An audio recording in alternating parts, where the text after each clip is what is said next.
જોઈ રહ્યા છો વાયન ન્યૂઝ। હવે જોઈએ અગત્યના સમાચાર। શહેરના મકરપુરા વિસ્તારમાં ક્ષત્રિયોનું અસ્મિતા સંમેલન યોજાયું। હવે રસ્તા પર કોઈ આંદોલન નહીં થાય, ભાજપને મત નહીં એ જ ક્ષત્રિયોનું આંદોલન। રાજકોટના લોકસભાના ઉમેદવાર પુરુષોત્તમ રૂપાલા દ્વારા ક્ષત્રિય સમાજ વિરુદ્ધ કરવામાં આવેલા વિવાદાસ્પદ નિવેદનને લઈને ભાજપા વિરુદ્ધ મેદાને પડેલા ક્ષત્રિય સમાજનું આંદોલન હજુ પણ બંધ થવાનું નામ લેતું નથી। આજે મારો સમાજ મારું ગૌરવ હેઠળ વડોદરામાં ક્ષત્રિય અસ્મિતા સંમેલન યોજાયું હતું। ભાજપા વિરુદ્ધ મતદાન લેવાયું હતો। વિસ્તારમાં એક ખાનગી મળેલા સંમેલનમાં હાજર સંકલન સમિતિના રાહુલજીએ જણાવ્યું કે વિરોધ છે અને રહેશે। દિવસે અમે ભાજપને કોંગ્રેસના રાહુલ મોદીજીને દેખાઈ ગયું, તે ભાજપને ન દેખાયું ન હોત તો આજે હિન્દુ હોત, હિન્દુત્વની રક્ષા છે। અમે ભાજપને મત નહીં આપીએ। અગ્રણી કેબી જાડેજાએ સ્વાભિમાનના બેનરના સંમેલનમાં કરવાનો નિર્ણય શહેરના મકરપુરા પાર્ટી પ્લોટમાં રહેલા ક્ષત્રિય અગ્રણી વિક્રમસિંહ હતું કે રૂપાલાનો જ મતદાન ના બતાવીશું।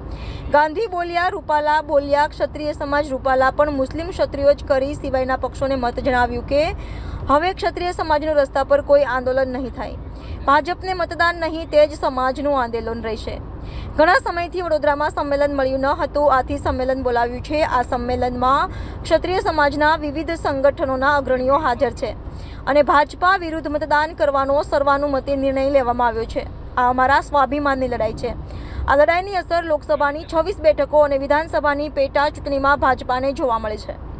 ઉલ્લેખનીય છે કે વડોદરા લોકસભા બેઠક ઉપર ભાજપના ઉમેદવાર હેમાંગ જોશી અને કોંગ્રેસના ઉમેદવાર ક્ષત્રિય આગેવાન અને પૂર્વ ધારાસભ્ય જસપાલસિંહ પઢિયાર વચ્ચે જંગ છે અને જ્યારે બીજી બાજુ વાઘોડિયા વિધાનસભા પેટા ચૂંટણીમાં ભાજપાના ઉમેદવાર ધર્મેન્દ્રસિંહ વાઘેલા અને કોંગ્રેસના ઉમેદવાર કનુભાઈ ગોહિલ વચ્ચે સીધો જંગ છે।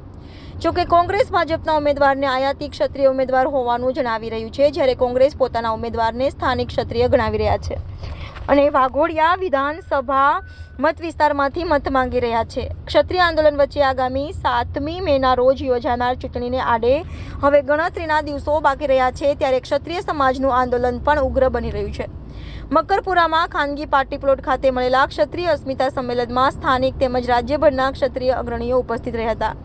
સંમેલનમાં મહિલા અગ્રણીઓ પણ મોટી સંખ્યામાં લાલ સાડીમાં જોડાઈ હતી। તમામ અગ્રણીઓ દ્વારા સમાજને પોતાનું સ્વાભિમાન ગણાવ્યું હતું અને ક્ષત્રિય સમાજને ભાજપા વિરુદ્ધ મતદાન કરવા અપીલ કરવામાં આવી હતી।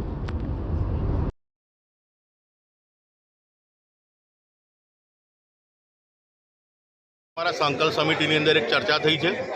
આવતીકાલે વાઘોડિયા વિધાનસભાના ધારાસભ્ય અમારા લાડીલા ધર્મેન્દ્રસિંહ બાપુ આવતીકાલે રૂપાલાનો વિરોધ કરશે અને ક્ષત્રિય સમાજ સાથે છે અને હશે એવી બાહેધરી આપશે તો વાઘોડિયા વિધાનસભા અમારા ક્રાઇટેરિયામાં નહીં આવે।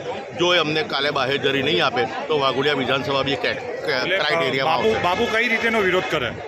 રૂપાલા જે શબ્દ બોલ્યો છે એનો ધર્મેન્દ્રસિંહ બાપુ વિરોધ કરે છે અને સમાજની સાથે છે અને આવતા ભવિષ્યમાં પણ એ રૂપાલાનો વિરોધ કરતા રહેશે અને સમાજને જરૂર પડશે કે ભાજપમાંથી સીટ છોડવી પડશે। આ વિરોધ કરીને તો સીટ તો વિરોધ એટલે જ્યારે એક પરિસ્થિતિનું એવું નિર્માણ થયું કે જ્યારે અમે સમાજે એમને પોતાના બલબુદ્ધાએ વાઘોડિયા વિધાનસભામાં ભાજપ સામે, કોંગ્રેસ સામે, એક MP MLA સામે જ્યારે જીતાડ્યા ત્યારે સમાજે એમને જીતાડ્યા હતા અને આજે પણ જ્યારે સમાજે એમને કીધું કે ભાઈ ભાજપમાં જાઓ તો વાઘોડિયાના કામ થાય ત્યારે રૂપાલા વિવાદ પેદા થયો નહોતો, ત્યારે ભાજપની નીતિ અને નિયત આપણને ખબર નથી, પણ હવે પરિસ્થિતિનું નિર્માણ થયું છે।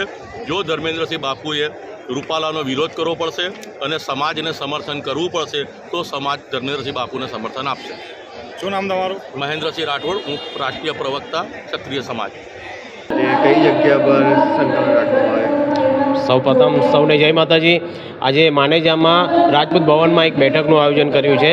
બેઠકનો ખાસ મુદ્દો એ છે કે આગળ શું રણનીતિ નક્કી કરવી છે। જેમ વડીલોએ કીધું પણ મેં અલગથી કહેવા માંગીશ કે ઇતિહાસ ગવાહ છે, જ્યારે બદલાવ આવ્યો છે તો ખ્યાલી યુવાનો લાયા છે, તો જે રીતે પ્રેમથી અને શાંતિથી જે રીતે રજૂઆત કરી પણ એનો કોઈ રસ્તો આવ્યો નથી। અત્યારે જે બીજેપી સરકારની વાત કરું, અહંકારી સરકારની વાત કરું, જો એ અહંકાર પર આવતી હોય તો પછી અમે પણ એક રાજપૂતના દીકરા છે તો બતાવી દઈશું અને જે અત્યારે જે લોકો બોલ્યા છે, જે ભાષામાં બોલ્યા છે, એ લોકોને બી આ ઇલેક્શન પતવા દો. ઇલેક્શન પત્યા પછી એ લોકોને મસ્ત એકદમ રસાલેદાર એ લોકોને અમે માવો ખવડાવીશું. માવો અને કહેવા માંગીશ કે એ લોકોને મેથી પાક પણ ખવડાવીશું અને ચોખ્ખા ઘીનો ખવડાવીશું. શું નામ આપનું? Ravirajsinh Solanki. Subscribe now and press the bell icon. Never miss an update.